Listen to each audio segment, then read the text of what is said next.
오늘 본문은 아가야 지방에서 기독교가 합법화가 된 내용입니다. 18장 12절입니다. 갈리오가 아가야 총독되었을 때에 유대인이 일제히 일어나 바울을 대적하여 법정으로 데리고 가서 베로 황제의 개인 교사였던 유명한 철학자 세네카의 동생이었던 갈리오는 51년 후반과 50년 초에 아가야 총독으로 있다가 건강이 좋지 않아 퇴임했다고 합니다. 그러므로 학자들은 바울이 갈리오 앞에 선 것이 51년 말쯤으로 생각합니다. 바울이 무혐의로 풀려난 후 곧 고린도로 떠난 것으로 보이기 때문에 그가 그곳에 머물렀던 18개월은 49년 말이나 50년 초부터 중반까지나 말까지 보고 있습니다. 그러나 갈리오의 사건이 시대적으로 어느 시대를 알려주는 것보다 중요한 것은 기독교를 유대교의 변종일 뿐이므로 허용해도 되는가 하는 문제입니다. 로마는 유대인들에게 허용된 종교라는 공식적 지위를 주었다고 우리는 알고 있습니다. 물론 최소한 율리우스 카이사르 시대부터 유대인들은 그들의 종교를 실천할 수 있었고 로마의 신들을 예배하도록 강요받지 않았다고 합니다. 로마인들은 독단적이기보다는 실용적이었다고 합니다. 그러므로 그들의 관점에서 보면 유대인들은 종교 문제에 있어서는 매우 고집스러워서 그들의 종교를 포기하거나 로마의 신들도 같이 섬기게 하면 필사의 힘을 다해 저항한다는 것을 깨달았을 것입니다.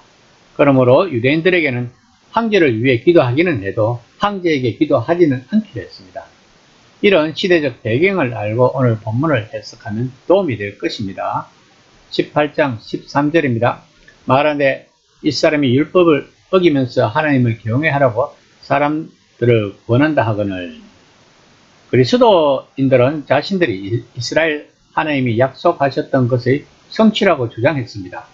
그러므로 그들은 자연스럽게 하나님을 섬기는 지위를 공유한다고 보았습니다. 그러나 유대교 공동체에 속한 많은 사람들은 그런 주장에 분노하는 것입니다. 왜냐하면 그리스도인들은 이방인 대신자들에게 할례를 강요하지 않았고 또한 유대인들과 이방인들이 식탁 교제를 나눌 것을 주장했고 일찍부터 예루살렘에 있는 성전을 부인했기 때문입니다. 또한 더 중요한 것은 그리스도인들이 주장하는 또 다른 왕이 있다는 것을 로마 당국이 안다면 혹시나 유대 공동체에도 그 불똥이 튀지 않을까 하는 점도 있었을 것입니다. 즉 로마 당국이 그리스도인들을 유대교의 분파 중에서 유난히 골치 아픈 부류로 인식한다면 연자제에 의해 그리스도인이 아닌 유대인들도 위험에 처하지 않겠는가 하는 것입니다. 게다가 글라우디오가 크리스투스와 비슷하게 들리는 어떤 사람에 대한 폭동 때문에 이미 유대인들을 로마에서 추방했다면 그런 생각은 충분히 가질 수 있는 것입니다. 18장 14에서 15절입니다. 바울이 입을 열고자 할 때에 갈리오가 유대인들에게 이르되 너희 유대인들아 만일 이것이 무슨 부정한 일이나 불량한 행동이었으면 내가 너희 말을 들어주는 것이 옳거니와 만일 문제가 언어와 명칭과 너희 법에 관한 것이면 너희가 스스로 처리하라. 나는 이러한 일에 재판장 되기를 원하지 아니하노라 하고. 갈리오는 관련법에 대해 그리고 이 새로운 종교가 무슨 수작을 부리는지에 대해 잘 알아보았을 것입니다. 그리고 갈리오는 그 고발을 일축합니다. 그것은 유대교 내부의 문제지 로마의 법이 신경 쓰거나 법관들을 귀찮게 할 문제는 아니라고 말하면서 유대인들을 법정에서 쫓아냅니다. 18장 17절입니다. 모든 사람이 해당장 소수네를 잡아 법정 앞에서 때리되 갈리오가 이 일을 상관하지 아니하리라. 그리스도가 회심하여 바울 쪽으로 가자 소서대네는 그 뒤를 이어 해당장이 되었는지 아니면 둘 다 해당장이었는지는 모릅니다. 하지만 소서대네 또한 바울의 전도를 받고 그리스도인이 되었고 후에 바울의 동력자가 된 것 같습니다.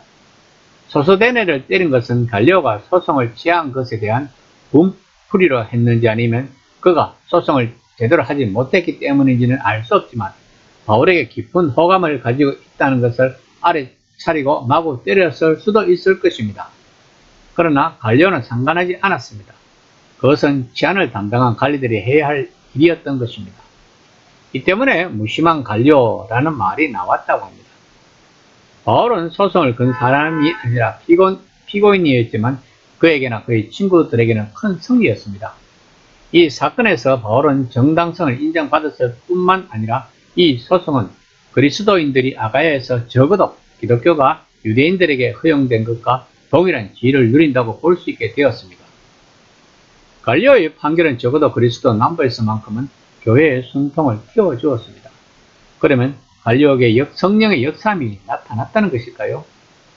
누가는 때로는 이교도 관리들도 하나님 나라의 대의를 진전시키는 일을 한다고 우리들에게 말하고 있는 것은 아닐까요? 그러나 그들은 어느 정도 좋은 판결을 내릴 수는 있지만 이 세상은 아직도 모든 것을 단번에 그리고 영원히 해결할 진정한 판결을 기다리고 있다는 것을 알아야 합니다. 그것이 예수님의 재림인 것입니다. 이처럼 재림 신앙은 중요한 것입니다. 그리고 우리는 예수님의 재림을 학수고대하고 기다리는 신앙을 가지고 있어야 할 것입니다. 이 시간 나는 재림 신앙을 가지고 있는가를 한번 생각해보는 시간이 되었으면 합니다.